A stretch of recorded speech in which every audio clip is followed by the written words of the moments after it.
ॐ सहनाववतु सहनौ भुनक्तु सह वीर्यं करवावहै तेजस्विनावधीतमस्तु मा विद्विषावहै। ॐ शान्ति शान्ति शान्तिः।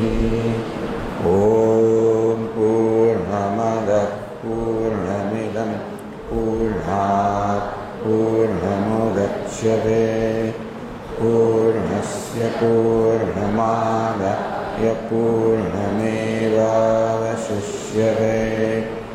ॐ शान्ति शान्ति शान्तिः। श्रुतिस्मृतिपुराणानाम् आलयं करुणालयं नमामि भगवत्पादं शङ्करं लोकशङ्करं शङ्करं शङ्कराचार्यं केशवं बादरायणं सूत्रभाष्यकृतौ वन्दे भगवन्तौ पुनः पुनः। ईश्वरो गुरुरात्मेति निर्भागिने व्योमवद्व्याप्तदेहाय दक्षिणामूर्तये नमः।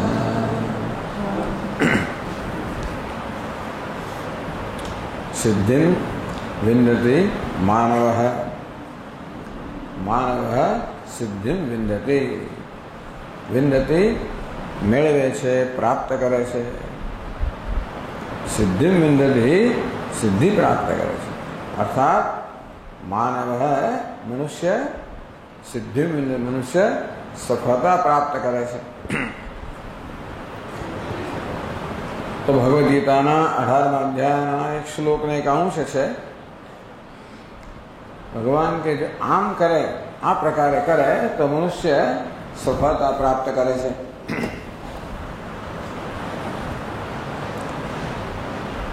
એટલે ભગવદ્ગીતામાં ભગવાન જીવનમાં સફળતા પ્રાપ્ત કરવાનો માર્ગ બતાવે છે।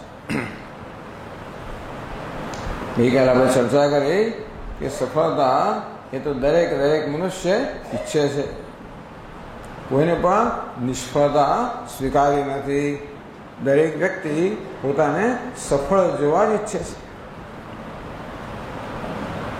એ પણ ચર્ચા કરી कि सफलता एक आंतरिक दृष्टि से सफलता कोई बहारना संजोगों साथे संकळायेली वस्तु नहीं, ये आंतरिक है।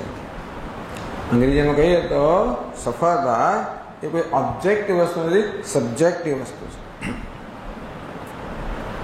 आ एक जरा नोंध लेवा जेवी है कि मारो एक सामान्य अभिगम रहेलो है कि गुजराती प्रवचन एक पण अंग्रेजी शब्द ना आवવો જોઈએ। પણ મને લાગે થોડી છૂટ મૂકવી જોઈએ, કારણ કે ક્યારેક ગુજરાતી ઘણીવાર બધા મને કહે સ્વામીજી આ જરાક આ પુસ્તકોમાં કેટલાક શબ્દો સમજમાં નથી આવતા। કેટલાક અંગ્રેજી શબ્દો આપણા વ્યવહારમાં એટલા બધા પ્રચલિત થઈ ગયા કે એનો બરોબર ગુજરાતી ભાષાંતર બોલીને તો અંદર ક્લિક નથી થતું, પાછો અંગ્રેજી શબ્દ આવે,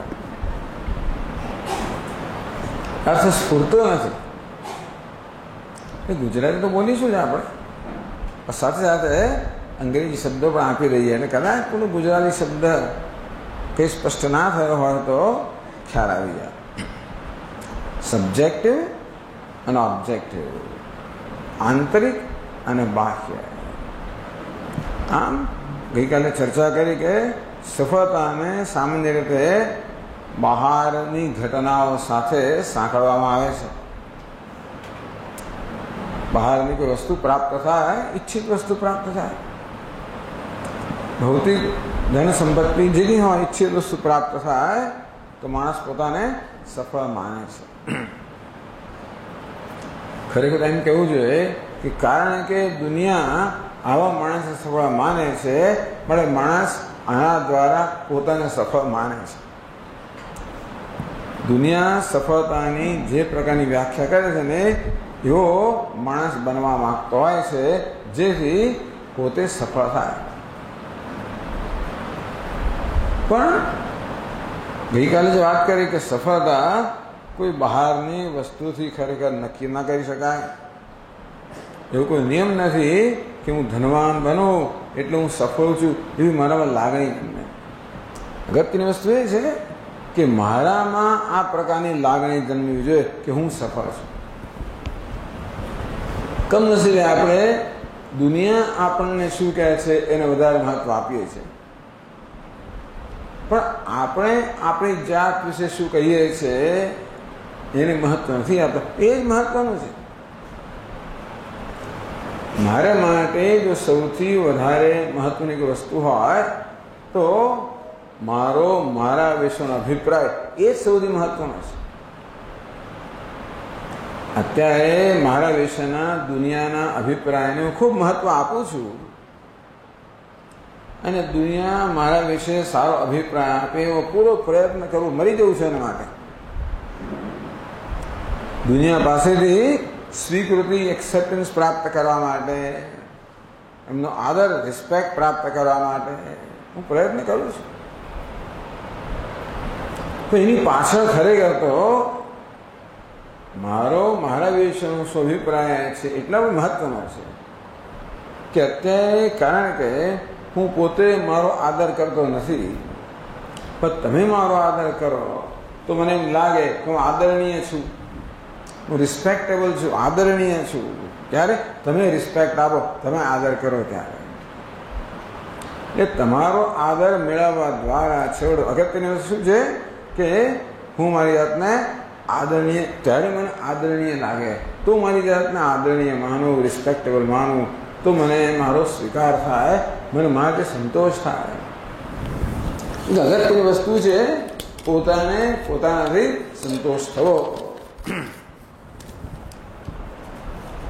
કાગળ વિશે દ્વેષ એટલે ઉડ્યા કરે. આ કાગળો બધા આ પંખાઓની અંદર એ ઉડે તો ભલે ઉડે, પણ મને શું કામ તકલીફ થઈ જાય મને ખબર નહીં, પણ એ જરા કાગળો હોય ને તો મારું મગજ આડો થઈ જાય. એ કંઈક તકલીફની વાત છે. બધી વસ્તુ સીધી રહેવી જોઈએ એવું જરૂરિયાત છે ને. તો ના થઈ ગયું, બરાબર થઈ ગયું, ચિંતા મેં મૂકી દીધો. એટલે આ બહુ જ મહત્વની વસ્તુ છે કે મારા વિશેનો અભિપ્રાય જ મારા માટે સૌથી વધારે મહત્વનો છે, અને બીજા લોકોના મારા વિશેનો અભિપ્રાય તો માત્ર નિમિત્ત બને છે. મારા વિશેનો મારો અભિપ્રાય જન્માવવામાં તમારો અભિપ્રાય એ નિમિત્ત બને છે. કારણ કે મારા વિશે મને કંઈ ખાસ માન નથી. લો સેલ્ફ એસ્ટીમ, મને બહુ આત્મગૌરવ નથી, મને માટે મારે બહુ માન નથી. એટલા માટે તમારી પાસેથી ગૌરવ, માન વગેરે મહત્વના બની રહે છે. હું મારી જાતને એપ્રૂવ નથી કરતો, પ્રમાણિત નથી કરતો, સ્વીકાર માટે તમારી એપ્રુવલ, તમારી પ્રમાણિકતા બહુ મહત્વની બની જાય છે. માણસ બિચારો દુનિયા પાસેથી એપ્રુવલ મેળવવા માટે મરી જાય છે, આખી જિંદગી ખાસ થઈ જાય છે. શેના માટે? બીજા મને એપ્રુવ કરે, બીજા મને પ્રમાણિત કરે, બીજા મારો સ્વીકાર કરે, બીજા મને આદર આપે, બીજો મને આદરણીય માને. આદર આપે નહીં, આદરણીય માને. આદર આપે તો મને આ દેખાવ કરતો ના ચાલે. એમને જો આદર એટલે શું, પાછું મને એમ લાગે આ તો આદરમાં દેખાવા જ છે ખાલી, તો એનો છે કે આદરણીય હું નથી. આમ હું મારી જાતને આદરણીય, સ્વીકાર્ય જ્યારે માનું ત્યારે મને મારાથી સંતોષ જન્મે છે, ત્યારે મને સફળતાની લાગણી જન્મે છે.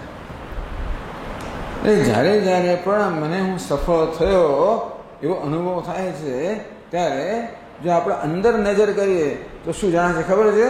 મને મારાથી સંતોષ થયો છે, મને મારાથી આનંદ થયો છે, હું મારો સ્વીકાર કરું છું, હું મારો આદર કરું છું. આ જ મહત્વનું છે. અત્યારે પોતાના જાત વિશે આદર પ્રાપ્ત કરવા હું આમ કામ પકડું છું, આખી દુનિયાનો આદર પ્રાપ્ત કરું તો મને આદરણીયતા લાગે. એ તો કેવું છે? એ તો વિશ્વસનીય છે જ નહીં. દુનિયા તો આજે અભિપ્રાય આવો આપે ને કાલે બીજો આપે ને. પેલી ભરતભાઈ મહારાજની વાત તો જાણેલી જ છે કે ફરતા ફરતા એક ગામના પાદરમાં એ વિશ્રામ કરી રહ્યા હતા. રાત્રે વૃક્ષ નીચે સૂઈ રહેલા.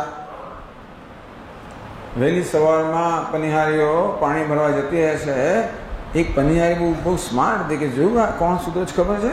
મારે અરે રાજા ભરતુહરી છે ખબર છે? હો સૂઈ ગયા હતા, આમ હાથ રાખીને સૂઈ ગયા હતા. પછી રાજા તો ખરો જ ને કે છે હજી પેલો તકીઓ લેવાની ટેવ ગઈ નથી, એટલા માટે જો હાથનો તકીઓ બનાવીને સૂવે છે. આમ બોલવામાં કોઈની ટીકા કરવી એ તો જાણે કે આપણા માટે સરળ વસ્તુ છે ને. પેલા રાજા સાંભળી ગયા. વળી નસીબ જો કે એમને ત્યાં વળી રહેવાનું થયું એક દિવસ, બીજે ત્યાં જ સૂતા હતા. એ જ પછી સ્ત્રીઓ પસાર થઈ. જોયું કે આજે તો રાજા એના વગર એમને એમ થઈ ગયો. જોયું ગઈકાલે જરાક કહેવામાં કેવું થઈ ગયું રાજાને, કેવું લાગી આવ્યું. એટલે આપણે કમનસીબે દુનિયાના અભિપ્રાય પર આપણો અભિપ્રાય બાંધીએ છીએ, પણ એ તો બધું અનિશ્ચિત છે, બદલાતું છે. એટલા જ માટે સફળતા વિશેની આપણે લાગણી બહુ ટકતી નથી. પછી હું જાણું કે મારા વિશેનો અભિપ્રાય મહત્વનો છે.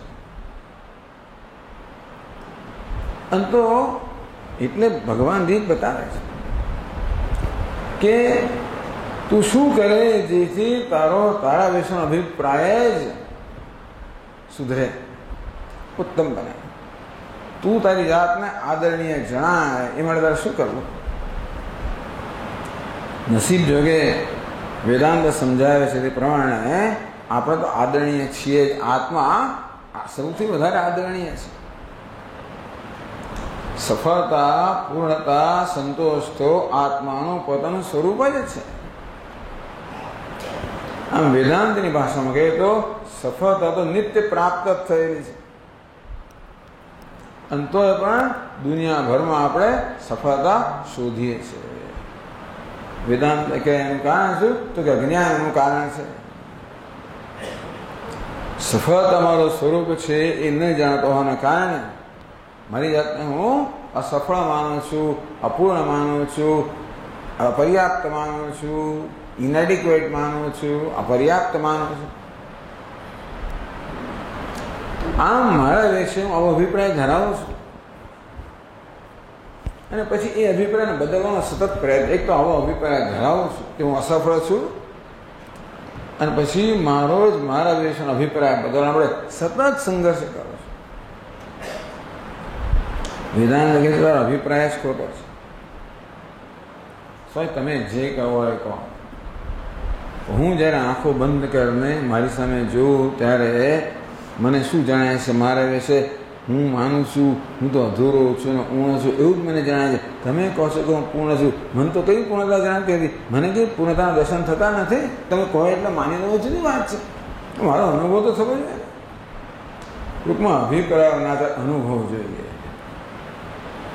વેદાંત કહે છે તો ખરું કે પૂર્ણતા તારું સ્વરૂપ, કે જ્યાં સુધી એનો અનુભવ ને ત્યાં સુધી એ વસ્તુ ખરેખર મને સંતોષ ના આવે. એટલે જે પૂર્ણતા આપણું સ્વરૂપ છે એના અનુભવનો વિષય બનાવવાની જરૂર છે. ત્યારે બને જ્યારે પહેલા આપણે આટલું સ્વીકારીએ કે શાસ્ત્રના કહેવા પ્રમાણે પૂર્ણતા કે સફળતા એ તો મારું સ્વરૂપ છે જ. એનો અર્થ એ થયો કે જ્યારે પણ આપણને સફળતાનો પૂર્ણતા અનુભવ થાય ત્યારે આપણને એમ લાગે કોઈ લોટરી લાગી ગઈ કે નોકરી મળી ગઈ કે બઢતી મળી ગઈ, પ્રમોશન મળી ગયું, લગ્ન થઈ ગયા, દીકરો આવ્યો કે દીકરી આવી એટલે બધું પૂર્ણ થઈ ગયું. એવા વખતે આપણને જે અંદર સંતોષ જન્મે છે, સફળ થયો, તે વખતે જે અનુભવ થાય છે એ કોનો અનુભવ છે? એ પેલી નોકરીનો કે બઢતીનો, એ તો આત્માનો જ અનુભવ છે. એ સફળતાની આડે જાણે કે એક આવરણ આવી ગયું છે, એક વાદળ છવાઈ ગયું છે, અને મારી ઈચ્છા જ્યારે પૂરી થાય ત્યારે એ વાદળ ક્ષણભર હટી જાય અને સફળતાનો પેલો સૂર્ય છે જ્યારે દેખા દે એનો અનુભવ થાય. આમ જ્યારે જ્યારે પણ સફળતાનો સંતોષ અનુભવ થાય ત્યારે એ આપણો જ અનુભવ હોય છે. માત્ર વાદળ હટાવવા માટે આપણે અત્યારે આ બહારની વસ્તુઓ સંજોગો પર આધારિત છે. ભગવાન કે એવું કરવાને બદલે તો એવું કરી શકે કે તારી જાતે જ વાદળ હટાવે, બીજા પર આધાર રાખ્યા વગર. તો ભગવાનને પહેલા આ પ્રકારનો એક વિવેક કે આવી સમજ જન્મવી જોઈએ. સુખ કહો, ગઈકાલે વાત કરી ને, ભગવાન સફળ મનુષ્યનું વર્ણન કરે છે. પ્રજાહાતી યદા કામાન સર્વાન પાર્થ મનોગતાન આત્મનિએવ આત્મના તુષ્ટ. જેના મનમાંથી બધી ઈચ્છાઓએ વિદાય લઈ લીધી છે, જેનું મન ઈચ્છાઓથી, કામનાથી, જરૂરિયાતથી, સ્વતંત્રતાથી મુક્ત છે. ઈચ્છા કહો કે કામના કહો એ સ્વતંત્રતાની નિશાની છે. જરૂરિયાતની, ઉણાપની સ્વતંત્રતાની નિશાની છે. એ જેનામાંથી દૂર થઈ ગઈ છે. સાથે સાથે આત્મની એવા આત્મના તુષ્ટ, એનો સંતોષ પૂર્ણપણે અભિવ્યક્ત થાય છે. પેલું વાદળ હટી ગયું.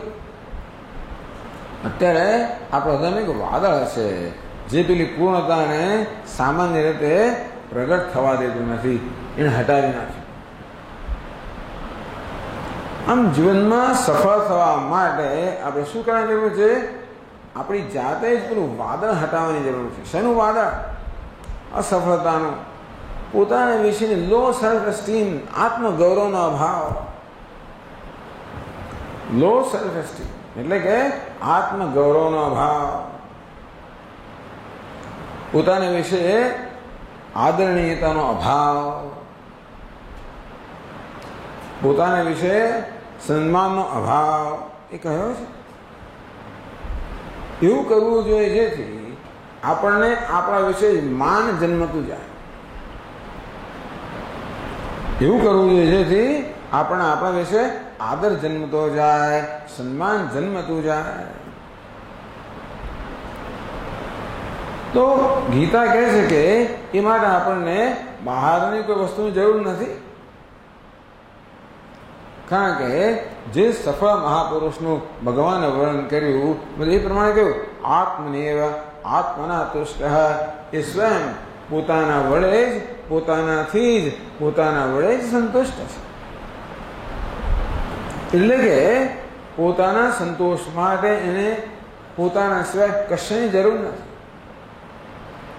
એટલે કે આ મનુષ્યની નો સંતોષ હું ધનવાન છું એટલા વડે નહીં, હું એટલે ધનવાન નથી એવું કહેવાનો ભાવ જ નથી. આપણને કોઈ વિરોધ નથી ધન વગેરે મારે કશામાં વિરોધ નથી, ભલે ન હોય સાપ, પણ આનો સંતોષ એ બધી વસ્તુમાં નથી આવતો. હું ધનવાન છું માટે સંતુષ્ટ રહ્યું તો ક્યાં સુધી ધન હોય ત્યાં સુધી. ધન ત્યાં સુધી એના કરતા મોટો ધનવાન ના એની આવે ત્યાં સુધી. પ્રતિષ્ઠાને કારણે સંતોષ, પોતે વધારે પ્રતિષ્ઠિત માણસ આવે બીજો નર્વસ થઈ જાય. તો એનો સંતોષ શેમાંથી આવે છે? આ આત્માના પોતાના વડે સંતોષ છે. એટલે કે સરળ શબ્દમાં કહેવું હોય તો એને કેમ આનંદ છે? હું છું, હું છું, બસ. એમાં ધનવાન, પ્રતિષ્ઠિત, હું છું, બસ એ જ એનો આનંદનું કથા, એનો આનંદનો ઉદ્ભવ સ્થાન. હું છું, ક્યાં છું મહત્વનું નથી, કેવો છું મહત્વનું નથી, કેવો દેખાવો છું એ મહત્વનું નથી, લગર વગર પણ કેમ ના હોય. એટલે ઘણા બધા મહાપુરુષો ચિંતા જ નથી કરતા, અરે કપડાં પહેરવાની ચિંતા નથી કરતા. ઘણી માણસો એવું કહે છે. આમ કશાને કારણે મને સંતોષ છે એવું નહીં, પરંતુ હું છું, મારા કારણે જ મને સંતોષ. એટલે એવું નથી કે એ એક વ્યક્તિ એવી છે જેને હોય, આપણે પણ એવા જ બની શકીએ. ભગવાન ભગવદ્ ગીતામાં વારંવાર આવા આદર્શ મહાપુરુષનું ચિત્ર આપણને આપે છે, જેથી આપણો આદર્શ બને, આપણું રોલ મોડલ બને. એ પ્રકારે આપણે આપણી જાતને ઘડી શકીએ. શંકરે મને બહુ સમજાવે સંન્યાસને કારણે. પહેલા કારણે સમજાવેલું તો કે એનો વૈરાગ્ય જન્મ્યો વગેરે વગેરે. તો કેવી રીતે આપણે જીવન જીવીએ તો ધીમે ધીમે ધીમે આપણને આપણા પ્રત્યે આદર જન્મતો જાય, મને મારાથી સંતોષ જન્મતો જાય. એટલે જે શ્લોક આપણે બોલીએ છીએ એમાં ભગવાન શું કહે છે? સ્વકર્મણા તમભ્યર્ચ્ય સિદ્ધિમ વિંદતિ માનવ. આ સિદ્ધિ કે સફળતા પ્રાપ્તિ માટે ભગવાને બહુ સરળ ઉપાય બતાવ્યો. સ્વકર્મણા તમ અભ્યર્ચ્ય, સ્વકર્મણા પોતાના કર્મથી તમ અભ્યર્ચ્ય, ઈશ્વરની અર્ચના કરતા કરતા, પૂજા કરતા કરતા, આરાધના કરતા કરતા, કે આરાધના કરવા દ્વારા, પોતાના કર્મથી ઈશ્વરની આરાધના કરવા દ્વારા મનુષ્ય સિદ્ધિ અર્થાત સફળતા પ્રાપ્ત કરે છે.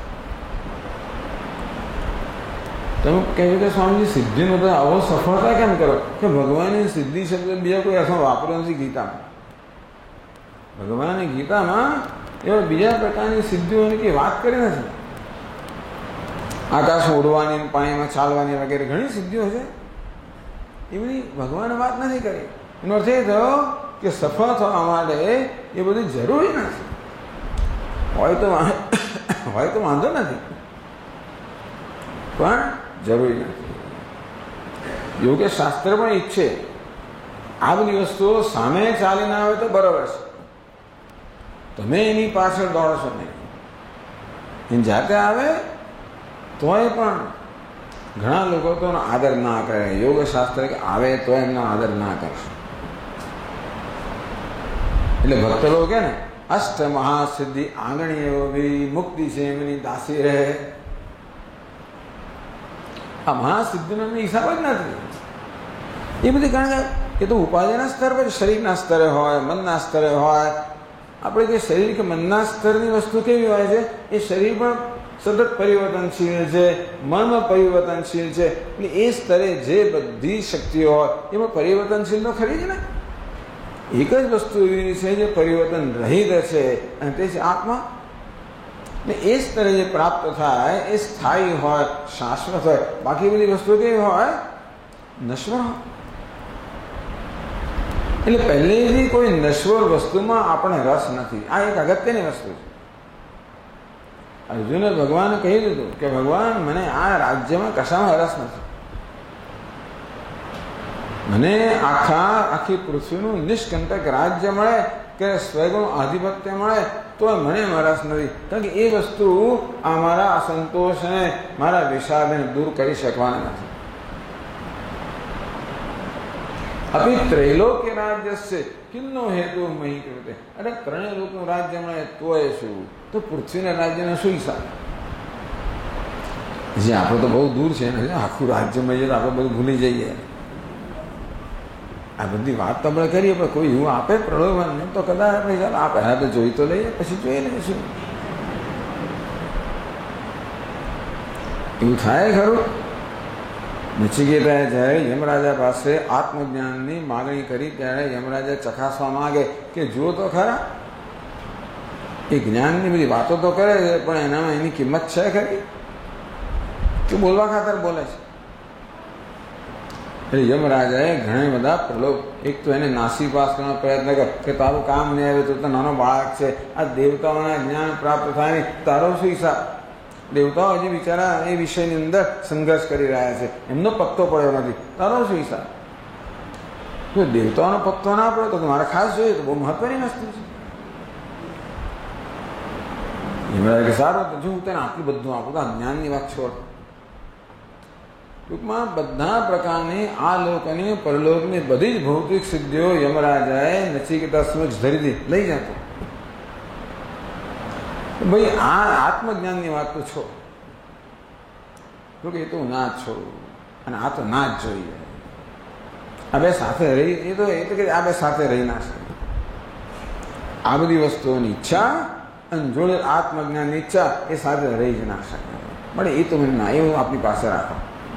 મને આપશો જ નહીં, મારી સામે જ ના લાવો છો, તમે પાસે જ રાખો. તવય વાહ તવ નૃત્ય ગીત, બધા વાહનો નૃત્ય ગીત બધું આપણી પાસે રાખો, મને કંઈ ના જોઈએ. આપણે તો બધી ત્યાં પહોંચ્યા નથી, પણ ટૂંકમાં આટલું બધું અવિગતની દ્રઢતા નચિકેતામાં હતી. એટલે ભગવાન બેઠો બેઠો આપણને જોતો હોય છે, જોતો કે કેટલા પાણીમાં છે, અને પછી આવા પ્રલોભનો ધરેખરો છે અને જોઈએ ક્યાં એ થોડો.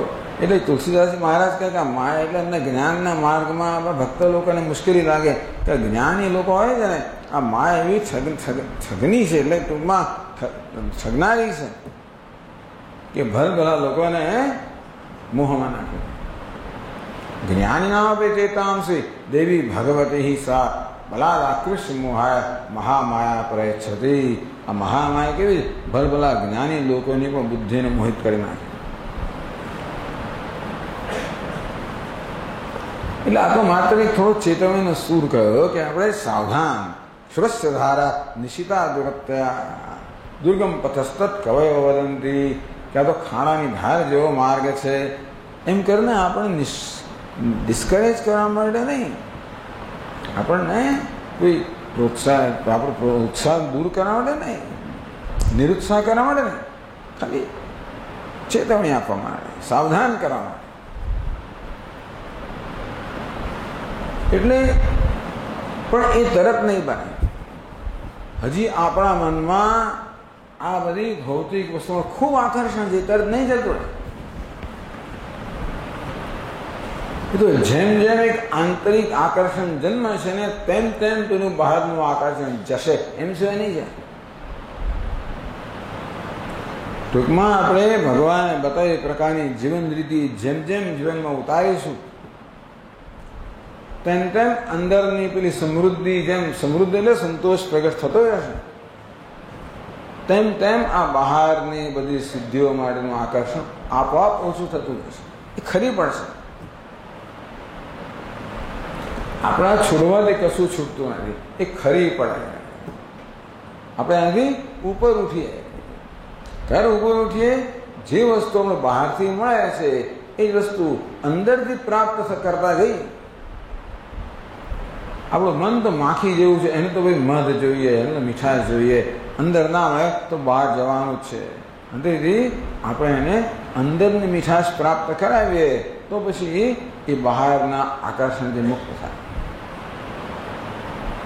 એટલે બે સ્તર છે, એક બૌદ્ધિક સ્તર છે અને બીજું એક લાગણીના સ્તર છે. એક ઇન્ટેલેક્ચ્યુઅલ, બીજું ઇમોશનલ. એક હેડ, બીજું હાર્ટ. હેડ એટલે બૌદ્ધિક સ્તર. આ સમજવાની વાત છે. એને પછી અહીં લાવવા માટે મહાન સાધના છે. આમ વેદાંત શાસ્ત્રે બે પ્રકારની સાધનાની વાત કરે. પહેલા આપણી બુદ્ધિની સમજને સુધારવી, પછી હવે જેમ જે આ નવી સમજ પ્રાપ્ત થઈ એને જીવનમાં ઉતારીને એને અનુભવનો વિષય બનાવવો. તો પહેલાને આપણે શું કહે ભગત બ્રહ્મ વિદ્યા એટલે પહેલા વિવેક હોય યોગ શાસ્ત્ર, પછી એ વિવેક પછી આપણને જે સમજ પ્રાપ્ત થઈ એને સતત આપણે જીવનમાં ઉતારવાનો પ્રયત્ન કરીએ તો પછી એ સમજ આપણી સમજ બને, એ જ્ઞાન આપણું જ્ઞાન બને. નસીબ જોગે એ કરવા માટે આપણે બીજું કોઈ બહાર પરિવર્તન કે ફેરફાર કરવાની જરૂર નથી. જે કરતા હોઈએ છીએ એ જ કરીએ. પરિવર્તન ક્યાં કરવાનું છે? માત્ર આંતરિક દ્રષ્ટિમાં કે ભાવનામાં પરિવર્તન કરવાનું છે. સ્વકર્મણા તમ અભ્યર્ચ. ભગવાન કે ભાઈ તમે સવારથી સાંજ સુધી જે કર્મ કરતા હોય એ કર્મ ભગવાનની અર્ચના રૂપમાં, પૂજા રૂપમાં, સેવાના રૂપમાં કરો. કર્મ તો કરીએ જ છે આપણે. અત્યારે શું કરીએ? આપણે પૂજા કરી જ રહ્યા છીએ. અત્યારે પણ સેવા કરી રહ્યા છે, પૂજા કરી રહ્યા છે, અર્ચના કરી રહ્યા છે. કોની? અહંકારની. બસ ત્યાં આગળ આટલો ફેરફાર કરો. અહંકારની પૂજા કે અર્ચના કે સેવા કરવાને બદલે, અહંકારને પુષ્ટ કરવાને બદલે ત્યાં ઈશ્વરને સ્થાપિત કરો. અર્થાત એ કર્મ અહંકારની સેવાને બદલે ઈશ્વરની સેવા બની જાય. એટલે સેવા કરવાનું તો આપણે જાણીએ છીએ. આપણે સતત સેવા કરીએ છીએ, પૂજા કરીએ છીએ, અર્ચના કરીએ જ છીએ. કોની કરીએ છીએ? અહંકારની કરીએ છીએ. એટલે આપણે સફળતા ક્યારે લાગે છે ખબર છે? જ્યારે જ્યારે અહંકાર પુષ્ટ થાય એ ક્ષણે આપણને અત્યારે સફળતાનો અનુભવ થાય છે. મારી ઈચ્છા પૂરી થાય, મને કંઈ માન મળે ત્યારે મારો અહંકાર પુષ્ટ થતો. આ સફળતા એ અહંકારના સ્તરની વસ્તુ છે. એ કોઈ ઇન્દ્રિયના સ્તરની વસ્તુ નથી. કોની વસ્તુ છે? અહંકારના સ્તરની વસ્તુ છે. એટલે અત્યારે પણ જ્યારે જ્યારે મારો અહંકાર સંતોષાય ત્યારે મને સફળતાનો અનુભવ થાય છે. કમનસીબે અહંકારનો સંતોષ પેલા અગ્નિ જેવો છે. જેમ જેમ એને સંતોષતા જઈએ તેમ તેમ વધારે માંગતો થાય. અગ્નિમાં જેમ જેમ ઘી હોમતા જઈએ તેમ અગ્નિ વધુ વધુ માંગે. તેવી રીતે અહંકારને જેમ સંતોષ આપતા જઈએ તેમ અહંકારની માંગણી તો વધ્યા જ કરે. એટલા જ માટે આ માર્ગ નિષ્ફળતાનો માર્ગ છે. કયો માર્ગ? અહંકારને સંતોષવા દ્વારા સફળતા મેળવવા માર્ગ છે નિષ્ફળતાનો માર્ગ છે. ટૂંકમાં દુનિયા બધા એ જ માર્ગ અનુસરે છે. આટલી સમજ છે ને આપણે. એટલે જેણે પોતાના અહંકારને પુષ્ટ કર્યો છે ધન, સંપત્તિ, સત્તા, પ્રતિષ્ઠા વગેરેથી, એને જરા આપણે પ્રાઇવેટમાં પૂછીએ અંગત રીતે કે તમને શું લાગે, તમે સફળ થયા હોય એવું તમને લાગે છે? ટૂંકમાં મને લાગવું જોઈએ કે હું સફળ થયો. I should prove my self. હું મારી જાતને પ્રમાણિત કરું, એ જ મહત્વનું છે. પરંતુ અહંકારને સંતોષવાથી એ સેલ્ફ અપ્રુવલ થોડો જ વખત ચાલે. અહંકાર કે હવે આ લાખ રૂપિયા પૂરતા નથી, 2 લાખ આપ તો મને સંતોષ થાય. 2 લાખ આપું, 10 લાખ આપ, એ આપું 20 લાખ આપ, કરોડ આપ, અબજ આપ વગેરે. તો હવે મ્યુનિસિપલ કાઉન્સિલર બન્યો, મારે મેયર બનવું છે. એ બન્યો એટલે મારે લેજિસ્લેચર, એ બન્યો એટલે મારે મિનિસ્ટર બનવું છે, મારે કેબિનેટ મિનિસ્ટર બનવું છે, ફલાણું. ટૂંકમાં એની એટલો બિચારો ભૂખ્યો છે કે ક્યાંય ભૂખનો અંત જ નથી. આમ અહંકારને સંતોષનો માર્ગ જે સામાન્ય રીતે મનુષ્ય અનુસરે છે એ મહાન નિષ્ફળતાનો અને દુઃખ જન્માવનારો માર્ગ છે. તો બધું દુઃખ આમાંથી આવે છે. એવું પડી ગયા અને હાડકું માંગ્યું એનું દુઃખ હશે થોડું ઘણું, એ હશે ખરું. એ છે ભૂખ લાગી, તરસ લાગી, આ થયું તે થયું એવું ખરું. પણ સૌથી વધારે દુઃખ માણસને શાનું ખબર છે? આ અહંકાર જે ઘવાય ને એનું સૌથી વધારે દુઃખ છે. અને ઘવાયા જ કરે છે.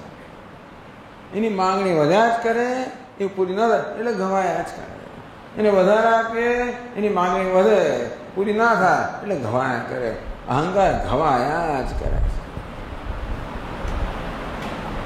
માણસ બિચારાને ક્યારેય પણ ઝંપીને બેસાતું નથી. થોડીક વાર સંતોષ થયો, ના થયો, વળી પાછો પેલો ઘવાયો, વળી પાછો સંતોષ. કેટલી બધી ટ્રેજેડી છે ને જીવનની, કેવી કરુણા છે. આટલું સરસ બધું ભગવાને આપ્યું, પણ ક્યાં આપણે એવા ગેરમાર્ગે દોરવાઈ ગયા છે. ભગવાને એવું પણ માયા પણ રચી જોડે, ટૂંકમાં માયા દ્વારા ગેરમાર્ગે આપણે મોકલ્યા જ છે ભગવાન. એટલા જ માટે ભગવાને પાછા શાસ્ત્રો પણ આપ્યા, એટલે પોતે સામે ચાલીને ઉપદેશ કર્યો. આપણને ગુરુઓ પણ આપ્યા, શાસ્ત્રો પણ આપ્યા, દીધા આપણામાં વિવેક જન્મે. સૌથી મહત્વનું શું વિવેક છે કે અહંકારને પોષવાથી મને ક્યારેય જીવનમાં સફળતાનો સ્થાયી અનુભવ થવાનો નથી. એ તો ખરેખર એ વધારે મને દમવાનો જ છે. આ કહે છે દમવા માટે જન્મ્યા છો. ઘણી વાર કેમ મારા દીકરાને કે આ કે દમવા માટે જન્મ્યા છો તમે. આવું સાંભળ્યું છે તમે લોકો? અમે તો સાંભળેલું છે, દમવા માટે જન્મ્યા છો. અહંકાર દમવા માટે જન્મ્યો છે, આપણે જન્મ્યા પણ ખરો છે. એટલે અહંકારને પુષ્ટ કરવાનો માર્ગ હતો માત્ર સામે ચાલીને પેટમાં છોડીને શું ઊભું કરવાનો જ માર્ગ છે. સ્વકર્મણા તમ અભ્યય છે. અને માટે એ અહંકારને પોષવાને બદલે ઈશ્વરને પોષવાનો માર્ગ. કામ એનું એ જ છે, માત્ર અંદરની ભાવનામાં છે પરિવર્તન છે. ક્યાં કર્મ દ્વારા હું મારો અહંકારને સંતોષવા માટે નહીં, પરંતુ ભગવાનના અહંકાર ભગવાનને સંતોષવા માટે કર્મ કરો. સ્વામીજી અહંકારને સંતોષો એટલે શું કરીએ તો અહંકાર સંતોષ કહેવાય, અને શું કરીએ તો ભગવાનને સંતોષ કહેવાય.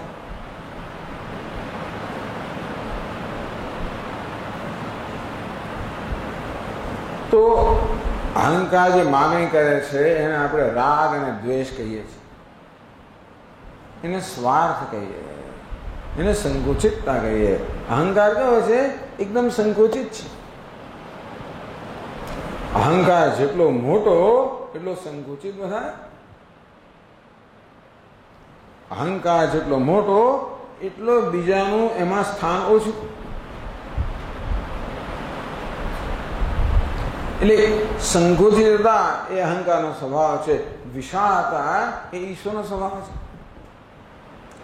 ઈશ્વર કેવો છે? બધાનો શુભેચ્છક છે. સુહૃદમ સર્વભૂતાનામ.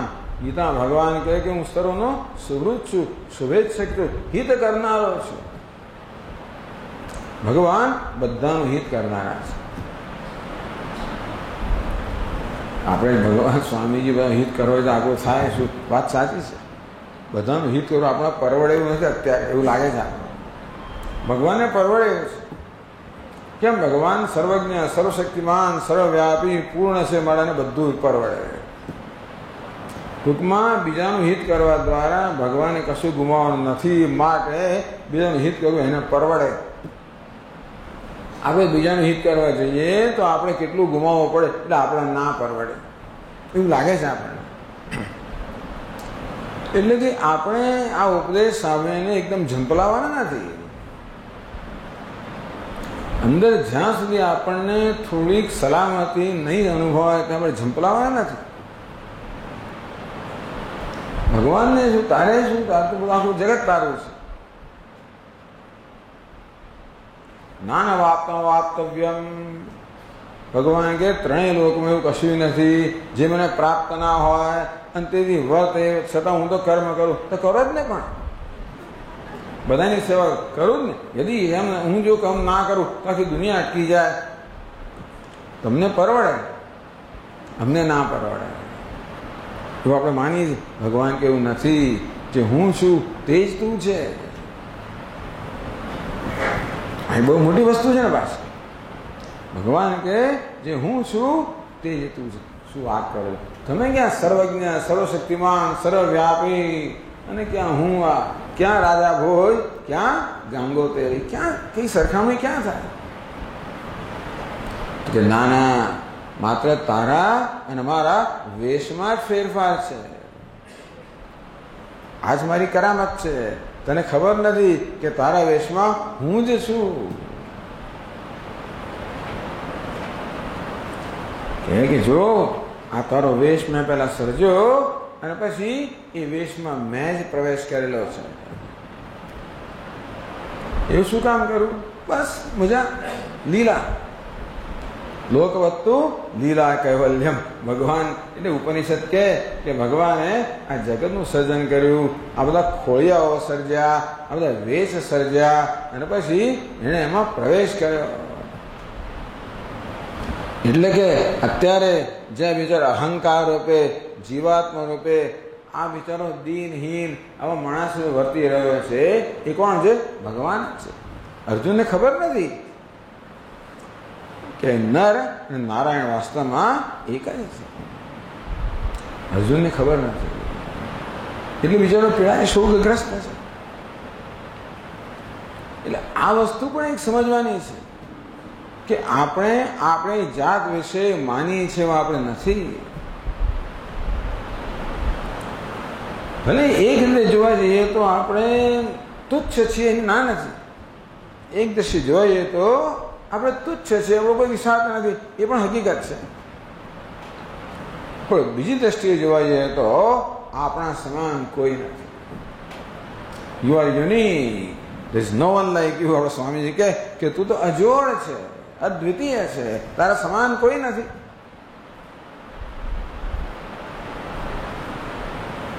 એટલે કે હું આ વેશની દ્રષ્ટિએ કે આ શરીર કે મનની દ્રષ્ટિએ જો મારી જાતનું મૂલ્યાંકન કરવા જોઉં તો મારા જેવો તુચ્છ કોઈ નથી.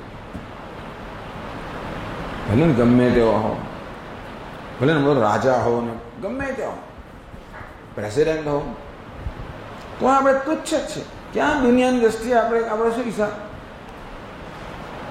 આટલી મોટી આપણે આપણી જાતને આવા બધા મહાન માનતા હોઈએ, પણ જ્યારે જોઈએ કે આ પૃથ્વી દડો છે એનો આ જગતમાં શું હિસાબ? કોઈ હિસાબ જ નથી. એ તો પેલા જ્યારે બધા એસ્ટ્રોનોટ લોકો યાત્રીઓ જ્યારે ગયા પેલા આપણા યાનમાં બેસીને જ્યારે ચંદ્ર તરફ ગયા, ત્યાંથી જ્યારે પૃથ્વી દડા જો અહીંથી ચંદ્ર દેખાય તો ત્યાંથી પૃથ્વી દેખાય એવું જ હતું. આટલો દડો, એમાં આટલું ભારત શોધવું પડે આપણે, એમાં ગુજરાત વધારે શોધવું પડે. અમદાવાદ તો જડે કે નહીં ખબર નથી, એમાં થલતીર્થ તો ભગવાન જાણે, એમાં તત્વતીર્થ, એમાં હોલ, એમાં ટેબલ ને ખુરશી, એમાં આ કશું જડે નહીં. તમે ગમે તેટલું મોટું માઇક્રોસ્કોપ લાવો તો એ દેખાય પણ નહીં. એવા તો આપણે છીએ. અને પાછો રૂવા ફાંકો કેટલો. હું કંઈક છું, હું કંઈક છું, એ બિચારાની જરૂરિયાત છે. એ તું કંઈક છું એ વાત તારી ખોટી નથી. માણસને બહુ જરૂર, હું કંઈક છું એ પ્રકારે એવું અનુભવ બહુ જરૂરિયાત છે. એનો દ્વેષ નથી કરતા, પણ જે રીતે તું હું કંઈક છું અનુભવ માગે છે એ રીત બરોબર નથી. તારા શરીરને મહાન બનાવવા માગે છે, તારી બુદ્ધિને મહાન બનાવવા માગે, તારા અહંકારને મહાન બનાવવા માગે, એ રીતે થવાનું જ નથી. પેલી દેડકી બિચારી ફૂલી કેટલું ફૂલે. કૂવામાં એક દેડકી છે, એમાં નાનું બચ્ચું છે, આખી જિંદગી કૂવામાં જ રહેલા છે. એ છે દુનિયા જોઈ નથી. પણ બચ્ચાને મારી મા તો દુનિયાની રાણી છે, એના જેવી કોઈ મોટી હોય. પેલી કે મારા જેવા દુનિયામાં કોઈ નથી. એ તો એકવાર વરસાદ આવ્યો અને કૂવો ઉભરાઈ ગયો અને બચ્ચું પેલું બહાર પડી ગયું. આખી દુનિયા જોઈ ત્યારે ખબર કે હાથમાં બહુ વિશાળ ગભરાઈ ગયો. પાછું અંદર આવીને માં જો મેં તો બહુ મોટી દુનિયા છે. શું જો આ દુનિયા રે? ના મેં તો બહુ વિશાળ દુનિયા છે. પછી એને એક ભેંસ ટૂંકમાં પાણીની અંદર, મેં તો બહુ મોટું પ્રાણી જોયું. અરે મારાથી મોટું હોતું હશે? તારે બહુ મોટું માં કે માવું એને પેટ ફોલાયું. આટલું મોટું? અરે એથી મોટું. વળી પેટ ફોલાયું, એથી મોટું. પેટ ફોલાવતા ફાટી ગયું. એ ક્યારે ભેંસ બને? બોલાવ ના બને. અહંકાર ગમે તેટલો પેટ ફૂલાવે, સંપત્તિથી પેટ ફૂલાવે ને સત્તાથી પેટ ફૂલાવે ને પેટ ફૂલાય ફાટી જાય છે વડે, પણ ક્યારે પણ એ ભેંસ જો એટલે કે ભગવાન જો બની જે બનવા માંગે છે, ભગવાન છોડો, હું જે બનવા એ ક્યારે બની જ ના શકું. ટૂંકમાં મારી દ્રષ્ટિમાં ક્યારેય મારા વિશે માન જન્માવી ના શકું. અહંકારને ગમે તેટલો મોટો બનાવો તો પણ એ હંમેશા અલ્પ જ રહેવાનો. અને તેથી મને મારા વિશે માન જન્મે એવું 5-10 મિનિટ રહે. જરાક થોડું મોટું આવ્યું, ભેંસ આવી એટલે ભાઈ પાછું હું નર્વસ થઈ ગયો, ભાઈ પાછું ફૂલવા માંડ્યો. બીજું કોઈક આવ્યું, ભાઈ ફૂલવા માંડ્યો. કઈ જાતનું જીવન આ માણસ જીવે છે બિચારા.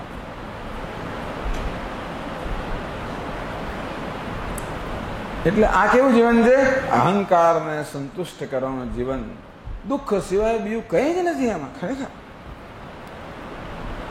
ભલે તમાચો મારીને આપણે ગાલ લાલ રાખીએ, ભલે દુનિયા સામે આપણે હસતું મોડું રાખીએ, ભલે આપણે મહાન ગર્વ કરીએ, ભલે હું કંઈક સ્વયં કરીને હંમેશા હું મારું વજન કે હંમેશા થ્રોઈંગ ઇઝ વેઇટ અરાઉન્ડ, ટૂંકમાં આ મારી મહાનતાને ચારે બાજુએ હું જાણે કે હું મહાન છું કરીને આજુબાજુ 5-25 લોકોને રાખું પાછળ. એ મારા પગ દબાવતો અને પેલું કરતો એટલે આ મહાનતા જાહેર કરતો છું. ગમે તે કરો, થોડો ઘણો સંતોષ મળે તમારે. બાકી ગમે કરો તો પણ અંદરથી ક્યારે પણ આપણને એવો વિશ્વાસ જન્મે જ નહીં કે હું મહાન છું. બિચારો અહંકાર ગમે તેટલું કરે ત્યારે પણ મહાનતાનો કે આત્મ સ્વીકારનો કોઈ સ્થાયી સંતોષ આપી જ ના શકે. એટલે આપણે સંપત્તિ પ્રાપ્ત ના કરવી એવું એનો ભાવાર્થ નથી. એ દ્વારા હું મહાન બની જઈશ એ સમજ એ બરોબર નથી.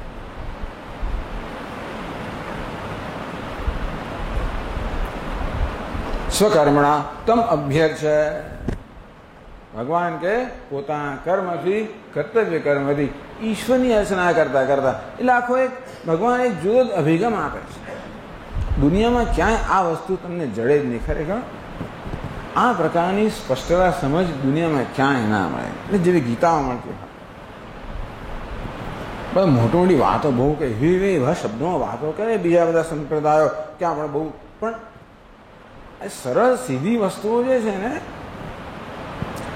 એ જો જીવનમાં સમજાઈ ગઈ ને આવી તો જીવનમાં સદંતર પરિવર્તન આવી જાય. એટલે જ વેદાંત શાસ્ત્ર આ સમજ પર બહુ ભાર દે છે. એકવાર સાચી સમજ આવી ગઈ પછી એ સમજ જીવન ઉતરવાની જ છે. સ્વામી કેટલું સાંભળ કરવાનું, બહુ વાંચ્યો હવે તો આપણે કંઈ કરો, પણ કરવાનું ક્યારે હોય? સ્પષ્ટતા બહુ અગત્યની વસ્તુ છે. એકવાર સમજમાં સ્પષ્ટતા આવે તો પછી ઉતર્યા વગર રહેવાની જ નથી. બુદ્ધિમાં એકવાર દ્રઢતા થઈ ગઈ કે આ માર્ગ સાચો છે, આ માર્ગ ખોટો છે, પછી કદાચ મારી જૂની ટેવ પ્રમાણે હું ખોટો માર્ગ લઉં તો પેલી તરત કઈ ઉભો રે ભાઈ ક્યાં જાય છે એને અવગણીને કદાચ પાસે જવું તો પણ પેલી તો કકડાટ કર્યા જ, એમ ન સાંભળું બુદ્ધિનું તો એ કકડાટ કર્યા જ કરે. એમ કરીને છેવટે મને આ માર્ગ પર લાવે. અને તેથી આ બુદ્ધિને સાચી સમજ અને બુદ્ધિ બધા મારા વિચારો નિરીક્ષણ કરે, એનું મૂલ્યાંકન કરે, એવી ટેવ પાડવી જોઈએ. કશું કરતા પહેલા આપણે આ પ્રશ્ન પૂછવું જોઈએ કે હું જે કરવા જઈ રહ્યો છું એ મારી સમજને અનુરૂપ છે કે નહીં. આમ વેદાંતનું શ્રવણ કરવાને કારણે જે સમજ મેં પ્રાપ્ત કરી છે એને હું જે કરવા જઈ રહ્યો છું એને અનુરૂપ છે કે નહીં. હું જે પ્રકારની ભાવના સેવું છું, જે પ્રકારના મૂલ્યો સેવું છું એ મારી સમજને અનુરૂપ છે કે નહીં. આટલું તો આપણે સતત ધ્યાન રાખવું પડે. એટલે ટૂંકમાં આ પ્રકારની પ્રક્રિયા મનમાં સતત ચાલવી જોઈએ. આપણે અમારા મોટા સ્વામીજી કહે કે જેવી રીતે એક મોટું આર્મી હોય અને કે મોટો કેમ્પ હોય તો ત્યાં એક સેન્ટ્રી રાખે. સેન્ટ્રી એક ટાવર પર પેલો માણસ ઉભેલો હોય એ બધે નજર કરતો હોય. તેવી રીતે આપણા મનમાં એક સેન્ટ્રી રાખવાનો, એટલે કે એક એવો ગાર્ડ રાખવાનો, એક નિરીક્ષક રાખવાનો જે સતત જોયા જ કરતો હોય. આજના નિરીક્ષક તો ઊંઘી જાય, આપણે ઊંઘી જઈએ એ ઊંઘવાનું નહીં. નિરીક્ષક રાત્રે જઈને આપણે ચોકી મળે એ જ ઊંઘી જતો એને શું કરવાનું? આપણે અત્યારે તો આપણે ચોકીદારને આપણે જગાડવો પડે એટલે એની ચોકી કરવી પડે. એવું ચોકીદાર નહીં. ચોકીદાર બરાબર ચોકી રાખનાર. આપણા મનમાં જે કંઈ વિચાર ઉઠ્યો ના ઉઠે એને ચોકી રાખનારો કે આ બરોબર છે કે નહીં. શું કહેવાય? સાવધાન, અલર્ટ, વિજિલન્ટ. ટૂંકમાં સાવધાન રહો. આવી સાવધાની અગત્યની છે. તો જેથી જે કશું કરવા આપણે જઈ રહ્યા હોઈએ એના વિશે તરત જ એ નક્કી કરે કે આ બરોબર છે કે નહીં. હવે આજકાલ તો છે ને જે નવી નવી બધી કોલોની ને બધી બનતી હોય હાઉસિંગ સોસાયટીઓ બધાને કે ગેટેડ કમ્યુનિટી એટલે એક દરવાજો એક ગેટ હોય. તમારે અંદર ભલે 100 મકાનો હોય પણ એ ગેટમાં જ અંદર જવાય, ગમે ત્યાંથી જવાય નહીં. અને તમારો દરવાનો ત્યાં બેઠેલો જ હોય. એટલું જ નહીં, તમારું જુએ ક્યાં 26 નંબર બંગલામાં 26 નંબરનો ભાઈ ફોન કરે, પાછું વાત કરાવડાવે, પૂછે આ બરોબર છે કે નહીં, તો જ જવા દે, ના જવા દે. એવી બુદ્ધિ જવા જ ના દે ને. દરેકને પૂછે. આ સમજ અને સાથે સાથે સાવધાની એ બે વસ્તુ મહત્વની છે. ત્રીજી વસ્તુ છે એ સમજને સાવધાનીપૂર્વક આપણા વર્તનમાં ઉતારવે. આટલું જ ઉતારવાનું છે, આટલો જ પ્રશ્ન પૂછવાનો છે, વધારે ને. આ કરવા દ્વારા હું અહંકારની પૂજા કરવા જઈ રહ્યો છું કે ભગવાનની પૂજા કરવા જઈ રહ્યો છું, આટલું જ પૂછવાનું. બહુ જાજુ પૂછવાનું નથી. સ્વકર્મણા તમ અભ્યર્ચ. પોતાના કર્તવ્ય કર્મથી ઈશ્વરની અર્ચના કરતા કરતા, ઈશ્વરની પૂજા કરતા કરતા. પૂજા તો આપણે કરીએ જ છીએ, અર્ચના કરીએ જ છીએ. કોને? અત્યારે અહંકારને કરીએ છીએ. એટલે આપણું એક મંદિર તો છે, વેદી તો છે, અર્ચના થઈ જ રહી છે. પ્રત્યેક કર્મ એક પુષ્પ સમાન છે. આમ કર્મ પુષ્પનીથી આપણે અર્ચના કરીએ જ છીએ. કોની? અત્યારે અહંકારની કરીએ છીએ. એમ એને ઉઠાવીને ત્યાં ભગવાનને સ્થાપિત કરવા. એટલે શું શાંતિ? એટલે શું? ભગવાનની અર્ચના કરવી એટલે શું? અને અહંકારની અર્ચના કરવી એટલે શું? એટલે ભગવાન કે યજ્ઞાર્થાત કર્મણ્યત્ર લોકોયમ કર્મબંધન. યજ્ઞ સિવાયની ભાવનાથી કર્મ કરવામાં આવે તો એ કર્મ બંધન કરનારું નીવડે. એટલે કે યજ્ઞ સિવાયની ભાવનાથી કર્મ કરવામાં આવે એ કર્મ અહંકારની ઉપાસના બની જાય. તદર્થમ કર્મ કૌંતેય. મારે યજ્ઞની ભાવનાથી કર્મ કર તો એ ઈશ્વરની ઉપાસના બનશે. એટલે આપણે ઉપાસના કરીએ છીએ પણ કેવી રીતે આપણું જીવન અહંકારની ઉપાસનાને બદલે ઈશ્વરની ઉપાસના બની જાય.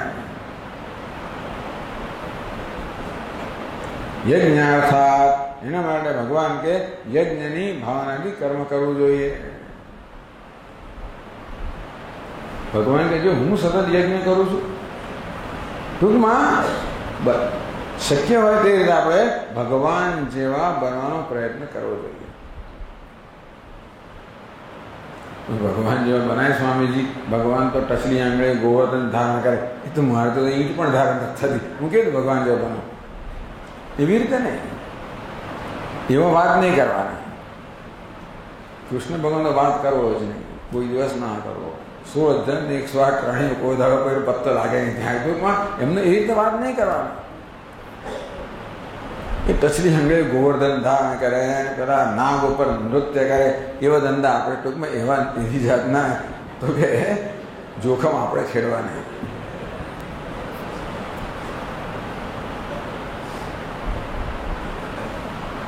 તો એ બધા દ્વારા ભગવાન શું કરી રહ્યા છે? બધા દ્વારા ભગવાન શું કરી રહ્યા છે? બધાનું સેવા કરી રહ્યા છે, હિત કરી રહ્યા છે, આત્મસમર્પણ કરી રહ્યા છે. 8 દિવસ સુધી આમ ઊભા જ રહેવું, ડાબા હાથ આવું. તમે વિચાર 8 દિવસ શું? અમે 8 કલાકે ચાલો. 8 કલાકે જો 8 મિનિટ આમ કરવા જઈએ તો આપણે થાકી જઈએ. સમર્પણ તો કર્યું ને એમને આમ. બાકી ભગવાન કૃષ્ણ અને નરે ઉભા રહે એવી કલ્પના થઈ શકે આપણે તો વિચાર. નાનું બાળક કે આપણે ઘણી વાર કહીએ કે આ બાળક 10 સેકન્ડ તો સ્થિર રહે તો આટલો એના 10 છે. એમ ભગવાન કૃષ્ણ એ સ્થિર રહે બધા હોય જ નહીં. એમનામાં સ્થિરતા હોય જ ના શકે. એનો સ્વભાવ તો છે સતત ડાયનામિક, ચંચળ, સક્રિય. એવા ભગવાને આમ ઉભા રહ્યો. કેટલી બધી તપશ્ચર્યા એમને માટે તો થઈ છે ને. 8 દિવસ હાલનચાલ, હાલે તો પેલું હાલવા માટે હલનચલન ક્યારે વગર ઉભા હશે માહિતી. હવે વર્ણન આવતું બહુ થતું તો હશે જ ને. એટલે આટલા ચંચળ ભગવાનને 8 દિવસ ને 8 રાત હલનચલન કર્યા વગર એક જ સ્થિતિની અંદર આ પ્રકારે ઉભા રહ્યું. એ શું છે? એ આત્મસમર્પણ છે. એ ઉભા રહેવાનું મહત્વ નથી. એની પાછળ શું છે? આત્મસમર્પણ. એ પેલા કાલીએ નાક પર નૃત્ય કરતા હોય એની પાછળ પણ કૂદી પડ્યા. યમુનાના એ કુંડમાં કૂદી પડ્યા. પાછળ એની પાછળ ભાવના કઈ છે? સેવા કરવાની. કેવી રીતે સેવા થાય? આત્મસમર્પણ કરવા દ્વારા હશે. બીજી કોઈ સેવા થાય જ નહીં. બાકી આપણે સેવા તો કરીએ છીએ. લે 5 રૂપિયા અહીં આપે, 10 અહીં આપે, 100 અહીં આપે. આ ભાઈ સેવા બેવા કશું છે નહીં. જ્યાં આપણા સ્વામી શું ખબર છે? દાન કેટલું આપવું જોઈએ? Until it pinches you. ટૂંકમાં અંદર આપણને ખટકે ને આ તો બહુ જતું રહ્યું ત્યારે સમજો કે તમે કંઈક આપ્યું. આપણે તો 100 રૂપિયા 1 રૂપિયા આપીએ. ભલે એટલું આપીએ, વાંધો નહીં. આ તો કહેવાનો ભાવ છે કે આ બહુ સંતોષ આપણે લઈએ છીએ. પછી તો સ્વામી તમે કહો એટલે હવે આપવાનું બંધ કર્યું એટલે એવું જરૂર નથી. પણ ભગવાન કશું કોઈ પ્રકારનું કોઈ રિઝર્વેશન વગર, ભગવાન કોઈ પ્રકારનું પોતાના માટેની સલામતીની ચિંતા કર્યા વગર, પોતાના માટે જુદો ભાગ રાખ્યા વગર જે કાંઈ છે એ બધું જ આપવા તૈયાર છે. એમને પરવડે એ જુદી વાત છે. પણ ટૂંકમાં ભગવાન કહે છે કે જે હું છું તે તું છે. એના માટે તું પણ એવું બની શકે કે તને આ બધું પરવડે. ટૂંકમાં એ પ્રકારનું જે પોટેન્શિયલ કહેવાય, જે સંભાવના કહેવાય એ આપણામાં છે ખરી. એને જાગૃત કરવી એ આપણું કામ છે. ભગવાન જાગૃત છે અને તેથી એમને ભગવાન હોવાનો કોઈ પ્રયત્ન કરવાનો નથી. એ જે કરે એ તો બધું સ્વાભાવિક છે. એટલા જ માટે ભગવદ્ ગીતામાં પણ વારંવાર ભગવાન આ જ્ઞાની પુરુષના સ્વભાવનું વર્ણન કરે. એનું પણ સ્વાભાવિક છે. અદ્વેષ્ટા સર્વભૂતાના મૈત્ર કરુણ. એના હૃદયમાં દ્વેષ માત્ર નથી. એનો સ્વભાવ છે. બધા પ્રત્યે મિત્રતા છે, બધા પ્રત્યે કરુણા છે. એનો સ્વભાવ છે. એટલે કે એને તો પરવડે. પણ આપણો કોઈ સ્વભાવ બની શકે એવી સંભાવના આપણામાં પણ છે. એ સંભાવના કહો, પોટેન્શિયલ કહો. ભગવાન કે એમ તને આપેલું છે. જે હું છું તે તું છે. એટલે મારા કર્મનું તમારે એનું અનુકરણ કરવાની જરૂર નથી. હું કરું એ કરવાની જરૂર નથી. પણ જે ભાવનાથી કરું છું એ ભાવના તો તમે પણ કેળવી શકો છો. આમ ભગવાનના દરેક કર્મ દ્વારા શું છે? આત્મસમર્પણ. પોતાની પૂરેપૂરું સમર્પણ.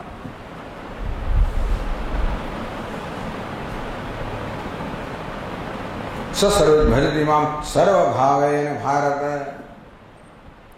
સર્વભાવેન મામ ભજતી. સર્વભાવથી પોતાના સંપૂર્ણ વ્યક્તિત્વથી, પોતાના સંપૂર્ણપણે ભગવાન સમર્પિત કરે છે. દુનિયામાં આવું જ છે. આ દુનિયા છે ને એ પણ ખરેખર ભગવાન આ દુનિયા રૂપે પ્રગટ થયેલો છે. એ દ્વારા આપણને સતત બોધ આપતો જ રહે છે. જે શ્લોકને આપણે ચર્ચા કરીએ છીએ એમાં ભગવાનનું સુંદર વર્ણન કર્યું છે પહેલી પંક્તિમાં. યતઃ પ્રવૃત્તિર્ભૂતાનાં યેન સર્વમિદં તતં સ્વકર્મણા તમભ્યર્ચ્ય સિદ્ધિમ વિંદતિ માનવઃ. ભગવાન એક જ પંક્તિમાં કહું સુંદર ભગવાનનું વર્ણન કર્યું. યતઃ પ્રવૃત્તિર્ભૂતાનાં, જેનામાંથી આ પ્રાણીઓની, ભૂતોની, જગતની બધી જ પ્રવૃત્તિ, અર્થાત આ જગતના બધા જ પ્રાણીઓ કે બધા જ ભૂતો, બધા જ પદાર્થો, બધા જ તત્વોનો એક પ્રેરક છે. જે કોઈ જગ્યાએ કશું પણ થાય છે એ ઈશ્વરની પ્રેરણાથી થાય છે. તો ઉપનિષદ સમજાવે છે આપણને કે અત્યારે વાણી બોલી રહી છે એ ઈશ્વરની પ્રેરણાથી, ઈશ્વરની પ્રેરણાથી અને ઈશ્વરે પ્રદાન કરેલી શક્તિથી. માટે પ્રેરણા જ નહીં, ભગવાન પ્રેરણા પણ આપે અને શક્તિ પણ આપે. તેમ અત્યારે તમારા આ કાન કે શ્રોત્રે સાંભળી રહી છે પણ ઈશ્વરની પ્રેરણાથી અને ઈશ્વર આપેલી શક્તિથી. યથા પ્રવૃત્તિર્ભૂતા, પ્રાણી માત્ર નહીં, અરે જગતના જળ ચેતન સર્વ તત્વ છે એ સર્વની પ્રવૃત્તિ જેને કારણે છે એ સર્વ પ્રવૃત્તિનો પ્રેરક છે. ઈશાસ્માત વાતઃ પવતે ભીષોદેતિ સૂર્ય, વાયુ વાય છે એ પણ ભગવાનની પ્રેરણાથી, માત્ર પ્રેરણાથી નહીં, ભગવાનની પ્રેરણાથી અને ભગવાને આપેલી શક્તિથી.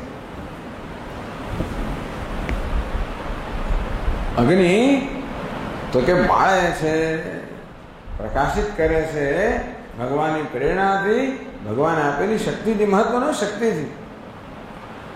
એક વાર દેવતાનું અભિમાન થયું કે હું અગ્નિ કે હું બાળું, વાયુ કે હું આમ કરું છું. ભગવાન પ્રગટ થયા અને વાયુને અગ્નિને પૂછે કે ભાઈ અગ્નિ તારામાં શું શક્તિ છે? અરે શું શક્તિ છે? બાળાને ખબર નથી, હું બાળી નાખું, આખી દુનિયાને બાળી નાખું. ખરેખર ભગવાને સમય સૂકા ઘાસનું તણખ વધ્યું અને જયારે બાળતો હોય અગ્નિ દેવતાને કોઈ કહે કે આ ઘાસનો તણખ હોય ને બાળ, એ કઈ જાતની વસ્તુ છે? કે યાર મારી મુશ્કેલી કરો છો. આઈન્સ્ટાઈન પૂછ્યું એક વખતે એક એટલે શું એના જેવું થયું. ના તું બાળ ને સારું, ત્યારે તું કહો છો તો બાળીશ. અગ્નિએ તણખને બાળવાનો પ્રયત્ન કર્યો, મળે છે ને કોઈ ભડકા મળી, આગની આગ થઈ ગયું. અગ્નિ પોતાને બધું સામર્થ્ય વાપરું અને છતાં પેલું તણખ ખૂણમાં પડ્યું નહીં. પછી વાયુ દેવતા કે અભિમાનથી ભાઈ તમારી શું શક્તિ, હું બધાને ઉડાવી દઉં, એટલે આ તણખને ઉડાવ. વાયુ તણખ એ તણખ, બે તણખની જરૂર ના પડે, એક જ તણખ એને ઉડાવ. વાયુ પ્રયત્ન કર્યો કે તણખલું ઉડ્યું નહીં. ત્યારે ખબર પડી અગ્નિ દેવતાને કે હું જે બાળી શકું છું એ તો મારી શક્તિથી નહીં, એમની શક્તિથી. વાયુ દેવતાને ખબર પડી કે હું ઉડાવી શકું છું મારી શક્તિથી નહીં, ઈશ્વરની શક્તિથી. યતઃ પ્રવૃત્તિર્ભૂતાનાં, ટૂંકમાં બધી પ્રવૃત્તિનો પ્રેરક પણ છે અને જો જોડે બધી જ પ્રવૃત્તિ માટે એ શક્તિ આપનાર પણ એ જ છે. એટલે આપણા જે કંઈ નાની મોટી શક્તિઓ હોય એ પ્રદાન કરનાર કોણ છે? ભગવાન જ છે. શક્તિ તો બહુ હોય અને તોય પણ આપણામાં કોઈ પ્રકારની ઘણીવાર પ્રેરણા જન્મતી જ નથી, તો શક્તિનો ઉપયોગ થતો નથી. ખરું ને? અર્જુન કેટલો શક્તિશાળી હતો પણ ફસડાઈ પડે, પ્રેરણા નથી. શક્તિ પણ જોઈએ અને પ્રેરણા પણ જોઈએ. ધિયો યો ન પ્રચોદયાત્, ભગવાન મારી બુદ્ધિને પ્રેરણા પ્રદાન કરે.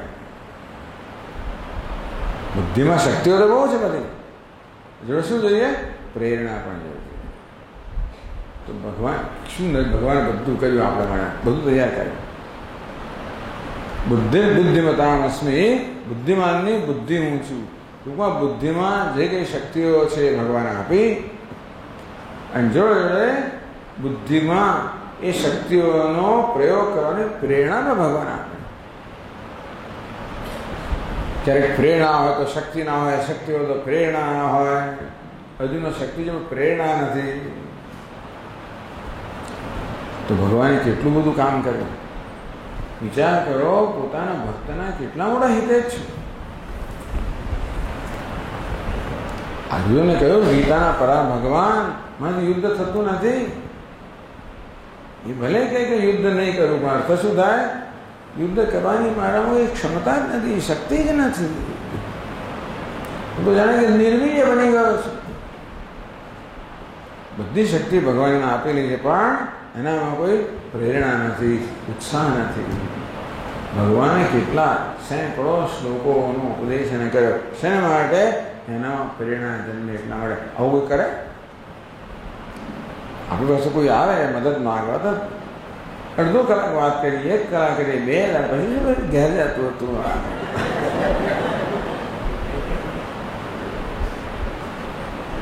કેટલું લાંબુ પ્રવચન, 18 અધ્યાય પ્રવચનો.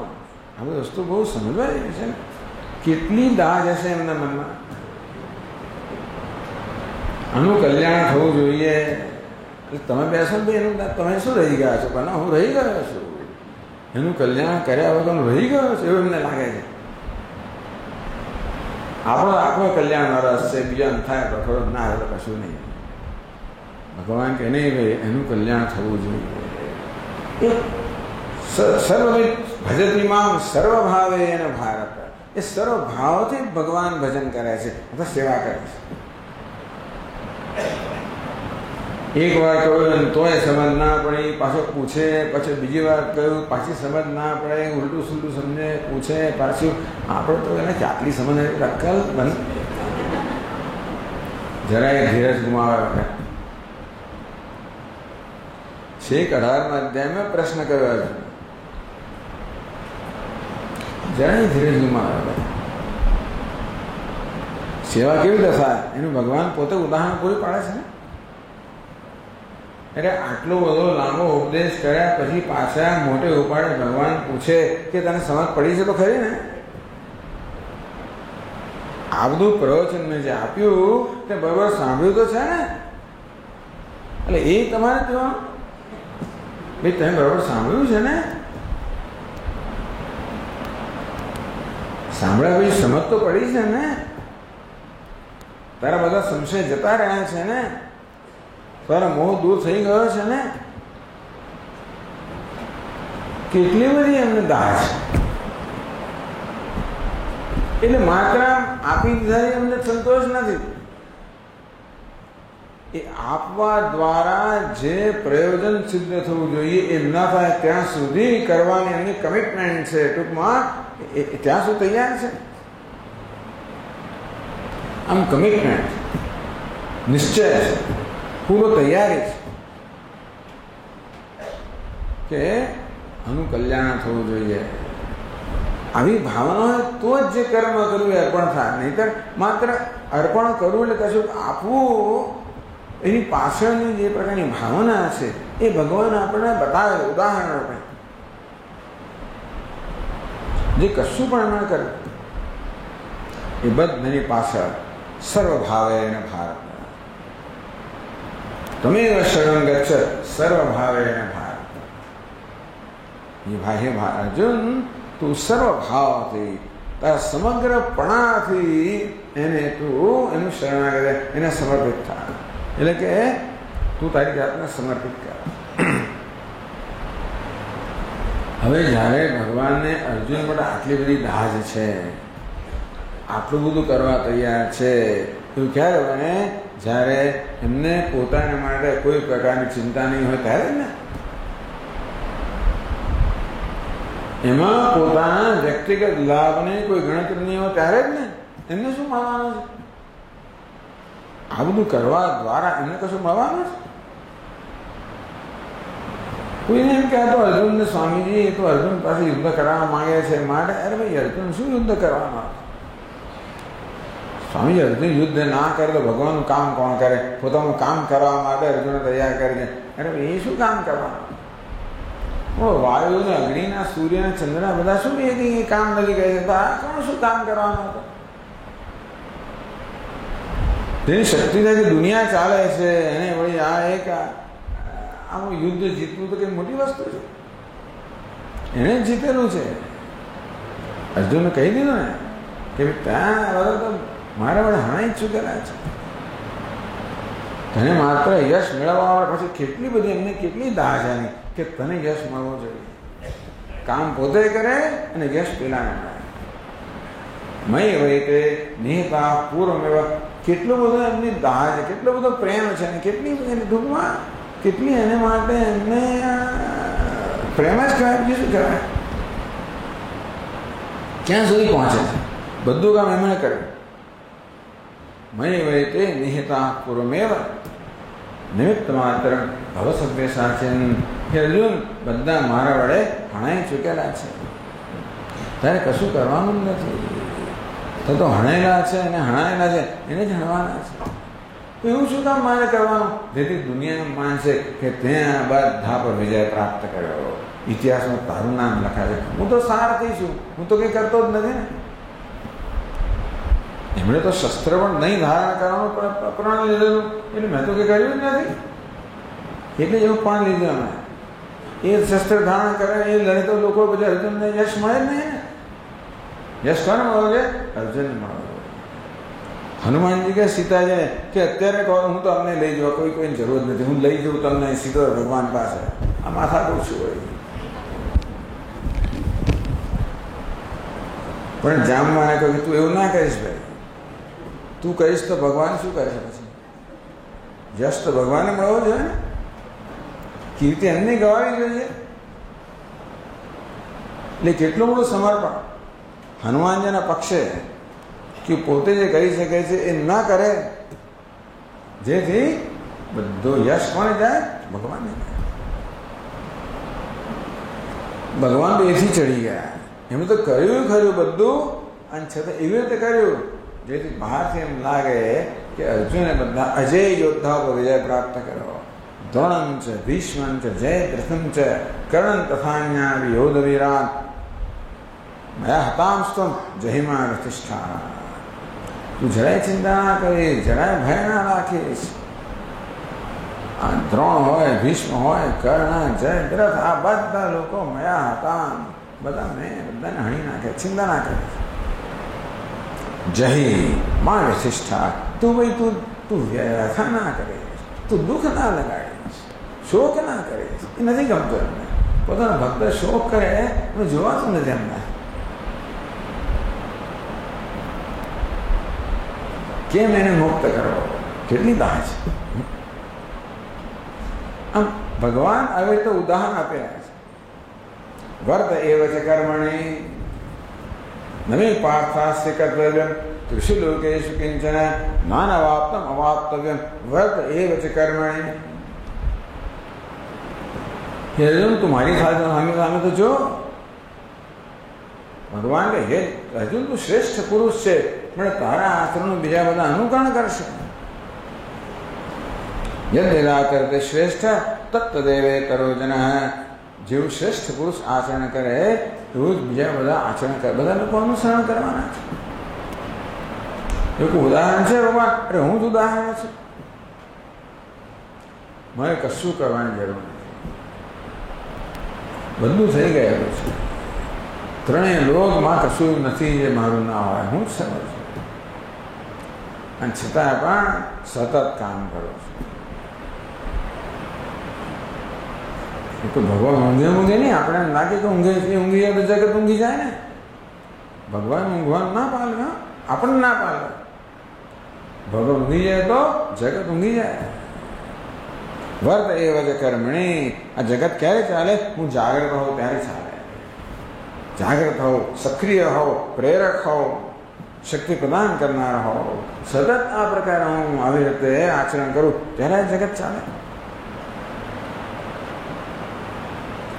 આમ ભગવાન સતત કેવું કરી રહ્યા છે? એટલે ભગવાનને ની પૂજા કરવી હોય તો પછી દેવો ભૂતવા દેવમ યજેત એવું કહે છે. આપણા શાસ્ત્રોમાં કહ્યું કે દેવતા બનીને દેવતાનું યજન કરવું જોઈએ. દેવતાનું શ્રેષ્ઠ યજન ક્યારે થાય? દેવો ભૂતવા દેવ બનીને. देहो देवालय प्रोक्त जीवो देव सनातन त्यजेत अज्ञान निर्माल्यम सोहम भावेन पूजे. तो भगवान मारो आत्मा से एक प्रकार पूजा करो. આવી રીતે ભગવાને આ બધી લીલાઓ કરેલી. તેથી આપણે એનું અનુસરણ કરીએ છીએ. જન્મ કર્મ છે નહીં દિવ્યમ એવમ યો વેત્તિ તત્વતઃ તત્વતઃ યો વેત્તિ. મારા કર્મ છે આ બધું દિવ્ય છે. એ કઈ વસ્તુ કર્મ દિવ્ય બનાવે? તમે અમારે રોજ ખાઓ છો ને પીઓ છો ને બધું કરો ને દિવ્ય શું બનાવે? એ કરવાની ભાવના એને દિવ્ય બનાવે. કર્મ લૌકિક છે કે અલૌકિક છે? કર્મ નિકૃષ્ટ છે કે ઉત્કૃષ્ટ છે? કઈ વસ્તુ કર્મને ઉત્કૃષ્ટ બનાવે? એની પાછળની ભાવના. એટલે એવું કે ભગવાન આગળ નથી રાખે કે મોટું મોટું જ કામ કરવું. એમણે બધું નાનું નાનું કામ કરે, મોટા મોટા કામે કર્યા છે બધા, પણ નાનું બધું નાનું કરે. એવો પણ એમના આગ્રહ નથી કહું તો મોટું જ કામ કરે. હું તો દ્વારિકાનો રાજા છું, ત્રિલોકનો રાજા છું, હું તો આમ ના કરું, જે કરવાની જરૂર પડે કરે. ભગવાન રથ હાંકશો એટલે ભાઈ હાંકીશ, જો ખુશ થતો તું ખુશ થતો મારે બધું કરીશું. મને એવું લાગે છે કે એક જ વસ્તુમાં એમના મગજમાં છે, કેવી રીતે આ ભક્તને દુનિયાને ખુશ કરવી. તું ખુશ થતો હોઈશ તો રથ હાંકીશ, બસ. ટૂંકમાં સેવા કોને, સમર્પણ કોને કહેવાય? આત્મસમર્પણ. ભગવાન કોઈ પ્રકારના સંકોચ નિસંકોચ સમર્પણ કરે છે. તો ગીતામાંથી પુરાણો સિવાય ગીતામાં જ આ બધું પ્રાપ્ત થાય છે આપણને. પુરાણોનું વર્ણન કર્યું પણ ગીતામાં આ બધું ભગવાનની લીલા જ છે ને. ગીતામાં જે વર્ણન છે પણ શું છે? ભગવાનની લીલા જ છે. આમ ગીતા દ્વારા ભગવાન બતાવ્યું જ છે. સર્વભાવે ભારત, સમગ્ર ભાવથી, પોતાના સમગ્રપણાથી, કોઈ પ્રકારના સંકોચ રાખ્યા વગર. ગઈકાલે કથા વાંચતા હતા ને, બુદ્ધ ભગવાનની કથા હતી. એમને એક મહાન શિષ્ય, એને ભિક્ષુ કહેવાય. ભિક્ષુ એટલે ભિક્ષુ. એ ભીખ માંગવા નીકળ્યો. વહેલી પરોળે બધો સાદ નાખ્યો નગરમાં કે હું તો જે પરમ ભિક્ષુ છે, પરમ વિરક્ત છે, પરમ તપસ્વી છે એવા ભગવાન બુદ્ધ માટે, એમને માટે ભિક્ષા લેવા નીકળ્યો છું.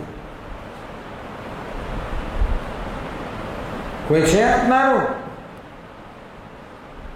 આમ એનો અવાજ એ એટલો બધો પ્રભાવશાળી હતો. એ ભિક્ષુનો લોકો આમ અડધા ઊંઘતા જાગતા હતા, એકદમ અવાજ સાંભળીને જાગી ગયા. આવીને પોતાની અટારીમાં આવ્યા, જોયું ત્યાં ભિક્ષુના હાથમાં ભિક્ષાનું પાત્ર છે, ભીખ માંગી રહ્યો છે. પરમ તપસ્વીને માટે ભીખ માંગી રહ્યો. કંઈ આપનારું છે? તરત લોકો આપવા માંડ્યું. રાજાની રાણીઓ બધી પોતાનું ઝવેરા, બધા અલંકારો, બધા ન્યોક્ષાવર કરવા માંડ્યા. વસ્ત્રો, અલંકારો, વિવિધ બધી અત્યંત કિંમતી વસ્તુઓનો જાણે ત્યાં તો એકદમ વરસાદ વસી ગયો આખા શહેરની અંદર. રસ્તા પર તો આ ધન સંપત્તિ છવાઈ ગયા. પેલું બહુ પાડ્યા જ કરે, કોઈ ભિક્ષા આપનારું છે, કોઈ ભિક્ષા આપનારું છે. આ રસ્તાઓ પર આટલી બધી સંપત્તિ છવાયેલી છે ભિક્ષાના રૂપમાં, તો એના પર ચાલી રહ્યો છે. એનું કમંડળ લઈને, કોઈ ભિક્ષા પાત્ર લઈને, ભિક્ષા પાત્ર લઈને, કોઈ ભિક્ષા આપનારું છે, કોઈ ભિક્ષા આપનારું છે. આટલી બધી ભિક્ષા મળી અને છતાં પણ એને કંઈ સંતોષ એવું જણાય નહીં. એ તો આખા નગર પસાર કરીને નગર બહાર નીકળી ગયા. હજી એનું બોલવાનું ચાલુ છે કે ભિક્ષા આપનારું છે મહાન ભિક્ષુને. એમ કરતા કરતા તો દિવસ ઉગ્યો અને એ તો જંગલમાં પહોંચી ગયો. ત્યાં પેલા વૃક્ષોને કહેવામાં આવે એને બસ ચાલુ જ રાખ્યો. એનો તો આ ઢહેલ એની ચાલુ જ રાખી. કોઈ ભિક્ષા આપનાર હવે મધ્યાહ્ન થયો છે, ગાઢ જંગલમાં છે, ટહેલ નાખતો જઈ રહ્યો છે. અને ત્યારે વર્ણન કરે છે કે ત્યાં આગળ એક કંગાળ સ્ત્રી સૂતેલી હતી. એના દેહ પર તો ખાલી એક નાનકડો વસ્ત્રનો ટુકડો હતો, બીજું કઈ હતું જ નહીં એની પાસે. એને ટહેલ સાંભળી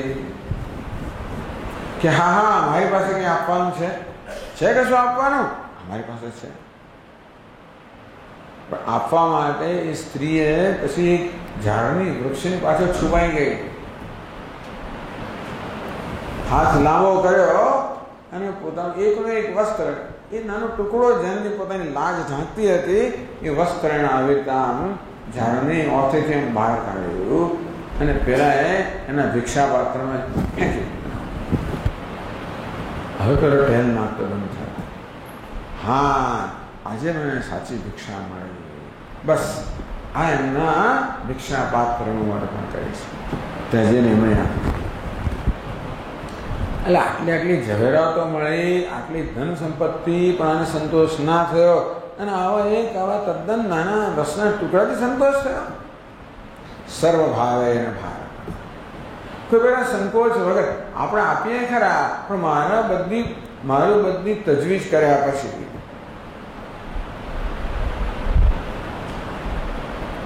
મારી બધી સલામતીની વ્યવસ્થા કર્યા પછી હું આપું.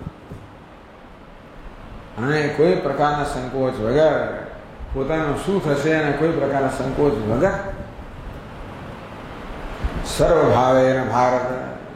આ તો બહુ મોટી વાત કરી છે અત્યારે. આ તો ખાલી શું ભગવાન સમજાવે છે એની વાત છે, શું આદર્શ છે એની વાત છે. સ્વકર્મણા તમભ્યર્ચ તમેવ શરણમ ગચ્છ સર્વભાવેન ભારત. એ ભારત સર્વભાવથી તારા સમગ્રપણાથી તું એને સમર્પિત થા. એટલે કે આત્મસમર્પણનો આ માર્ગ છે. ઈશ્વરને ભગવાનને શું જોઈએ છે? એને તો આપણો અહંકાર જ જોઈએ છે. બીજું બધું એની પાસે છે અને બીજું કશું આપણું છે નહીં. અમે જોવા જઈએ જેને આપણે આપણું કહી શકીએ શું છે? એકમાત્ર અહંકાર, મમકાર, રાગ, દ્વેષ. એ સિવાય આપણે કહેવાય એવી કોઈ મૂડી આપણી છે જ નહીં. ભલે આપણે વહેમ રાખતા હોઈએ કે આ મારું છે અને આ મારું છે, એ માત્ર વહેમ જ છે, ભ્રમ જ છે. આપણે તો ભગવાનની સંપત્તિને એના પર હક કરીને આપણે કહીએ છીએ. ટૂંકમાં આપણે એનું પડાવી લીધેલું છે. એ આપણે શું આપીએ મહત્વનું નથી, આપીએ મહત્વનું છે. પત્રમ પુષ્પમ ફલમ તોયમ યો મે ભક્ત્યા પ્રયચ્છતિ. નાનકડું પત્ર, પાંદુડા કે ફૂલા, ફળા, જળા કે જેની કઈ કિંમત નથી. પેલી સ્ત્રીએ શું આપ્યું? કે કિંમત વગરની વસ્તુ આપે ને, તો પોતાની સંપૂર્ણ જાત આપેલી છે ને એ દ્વારા. ભગવાન કે બધું આપે ને પેલું તારી પાસે રાખે એ ના ચાલે. એ આપવા દ્વારા પેલું આપવાને જોઈએ. જેને તું પકડીને બેસી રહ્યો છે, જેનું તું રક્ષણ કરી રહ્યો છે, તને ખબર જ નથી કે તું જેને જાળવી રહ્યો છે એ ખરેખર તને બહુ નુકસાન કરનારો છે. ભગવાન ઈચ્છે કે કેમ આને છોડાવો, ઈચ્છે આપણને કે આપણે કેમ બી આમાંથી છૂટીએ, કેમ મુક્ત થઈએ, આપણું કેમ કલ્યાણ થાય. અર્જુન દ્વારા ભગવાન ઈચ્છે કે બધાનું કલ્યાણ કેમ થાય.